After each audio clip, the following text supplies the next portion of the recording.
लेकिन कल सुबह आपकी ऑफिस में मीटिंग भी तो है ना, और इसके लिए आपको कल जल्दी भी तो निकलना होगा। जाइए, आप भी जाकर सो जाइए। क्या यार, अभी तो मेरी गोद में आया था मेरा बेटा और तुम उसे लेकर जा रही हो। बाद में कर लेना अपने बेटे से प्यार, अभी जाकर सो जाइए। रूपा शेखर से शौर्य को ले रही होती है कि तभी शौर्य रोने लगता है।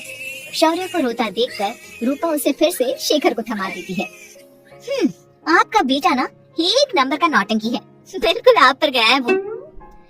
साफ बोलो ना, तुम्हें जलन होती है हम दोनों बाप बेटे का प्यार देखकर। पहले बड़ा तो होने दो तुम शौर्य को, फिर देखना वो सबसे ज्यादा मुझे ही प्यार करेगा। देखते हैं। ऐसे ही दिन बीतते चले जाते हैं और एक दिन कैंसर की बीमारी के चलते रूपा की मौत हो जाती है। अब शौर्य 3 साल का हो चुका होता है, जिसके कारण उसकी दादी शेखर पर दूसरी शादी का दबाव बनाने लगती है। शेखर, शौर्य अभी बहुत छोटा है और उसे इस समय एक माँ के प्यार की बहुत जरूरत है। माँ, मुझे दूसरी शादी नहीं करनी। क्या पता जो दूसरी औरत आएगी वो मेरे बेटे को एक माँ का प्यार दे या ना दे। तो रूपा की छोटी बहन वैशाली से ही शादी क्यों नहीं कर लेता? वो तो शौर्य को एक माँ का प्यार पूरा दे सकती है ना। मैंने कहा ना माँ, मुझे दूसरी शादी नहीं करनी, और अपनी ही पत्नी की बहन से तो हरगिज नहीं। ऊपर से अगर रूपा देख रही होगी तो वो क्या सोचेगी? अपने लिए ना सही, लेकिन तुझे शौर्य के लिए तो शादी करनी ही पड़ेगी ना बेटा। शेखर कुछ कहता उससे पहले ही अंजुमन उसे रूपा की कसम दे देती है, जिसके आगे मजबूर होकर शेखर शादी के लिए हामी भर देता है।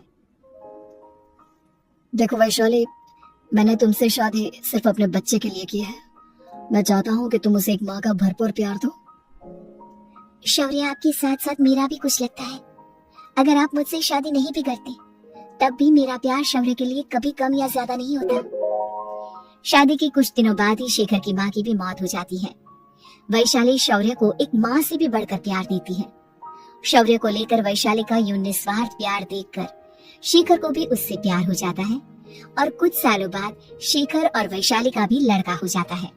लेकिन इसके बाद वैशाली का शौर्य को लेकर बर्ताव बदलने लगता है। वैशाली, मैं देख रहा हूँ तुम आजकल शौर्य का जरा भी ध्यान नहीं रख रही हो। मुझे पता नहीं था कि आदित्य के होने के बाद तुम इतना बदल जाओगी।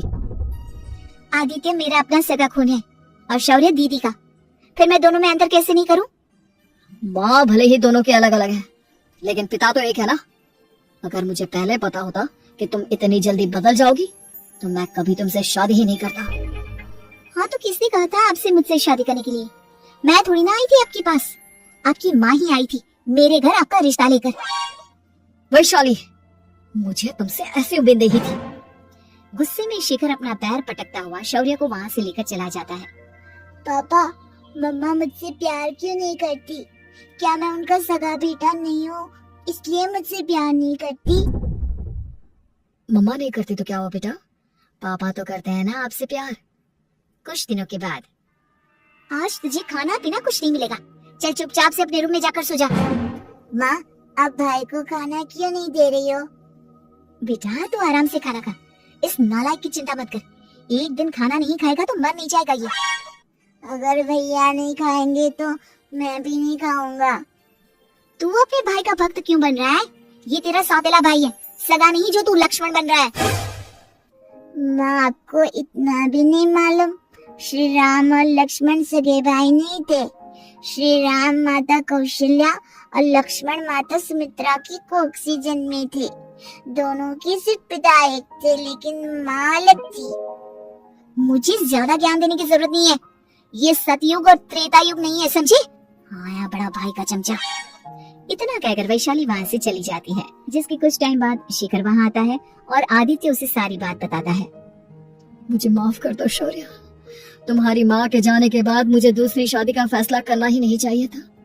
अगर मैं दूसरी शादी नहीं करता तो शायद आज तुम्हारी ये हालत ना होती। नहीं पापा, अगर आप शादी नहीं करते तो मुझे आदित्य जैसा छोटा भाई कभी नहीं मिलता। थैंक यू मुझे इतना अच्छा भाई देने के लिए। तुम दोनों हमेशा ऐसे ही साथ रहना, फिर कोई भी तुम दोनों का कुछ नहीं बिगाड़ पाएगा। चलो मैं तुम दोनों को आइसक्रीम खिला के लाता हूँ, बहुत भूख लग रही है ना। शिखर शौर्य और आदित्य को आइसक्रीम दिलाने लेकर जाता है। वो दोनों को पार्क में खड़ा करके आइसक्रीम लेने जा ही रहा होता है, तभी तेज रफ्तार से आती हुई एक गाड़ी उसे कुचल देती है और उसी पल शिखर की मौत हो जाती है, जिसके बाद शौर्य की जिंदगी नर्क से भी बदतर हो जाती है। सुन रही चिरकुट, इस घर के किसी भी सामान को मेरी मर्जी के बगैर हाथ मत लगाना। इन सब पर अब तेरा कोई हक नहीं है, समझा? ठीक है माँ, मैं आपकी इजाजत के बगैर किसी चीज को हाथ नहीं लगाऊंगा। चल जाकर अब पूरे घर की सफाई कर। महज 7 साल का शौर्य वैशाली के कहने पर अपने नन्हे नन्हे हाथों से पूरे घर की सफाई करने लगता है। ऐसे ही दिन बीतने लगते हैं, लेकिन मासी से माँ बनी वैशाली को उस मासूम से बच्चे पर जरा भी तरस नहीं आता। क्यों शौर्य, ये घर में इतनी गंदगी कैसे हो रही है? ढंग से सफाई नहीं की है क्या तूने? माँ, मैंने तो अच्छे से सफाई की थी, लेकिन आदित्य बार बार इधर उधर चलकर गंदा कर देता है। अच्छा, खुद से एक काम ढंग से नहीं होता और अपनी गलतियों का जिम्मेदार मेरे बेटे को ठहराता है। इतना कहकर वैशाली बांस का डंडा उठाकर शौर्य को जोर जोर से मारने लगती है। तभी वहां वैशाली के मायके वाले भी आ जाते हैं और उसकी सारी करतूतें देख लेते हैं। माँ, मैं ऐसा क्या करूं जिससे आप मुझे भी आदित्य की जितना प्यार करोगी? बोलिए ना माँ, मेरे क्या करने से आपके अंदर मेरे लिए ममता जागेगी? वैशाली शौर्य की एक नहीं सुनती, उसके ऊपर डंडे बरसाती जाती है। हद पार होते देख वैशाली की माँ उसका हाथ पकड़ती है और जोर से उसे थप्पड़ मारती है। यही सब करने के लिए तूने दामाद जी से शादी की थी? हमने सपने में भी तुझसे ऐसी हरकत की उम्मीद नहीं की थी। तू माँ नहीं, माँ के नाम पर एक धब्बा है।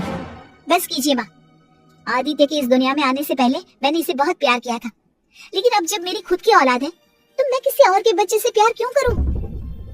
अरे नालायक औरत, जिसे तू किसी और का बच्चा कह रही है, वो तेरी खुद की सगी बहन का बच्चा है।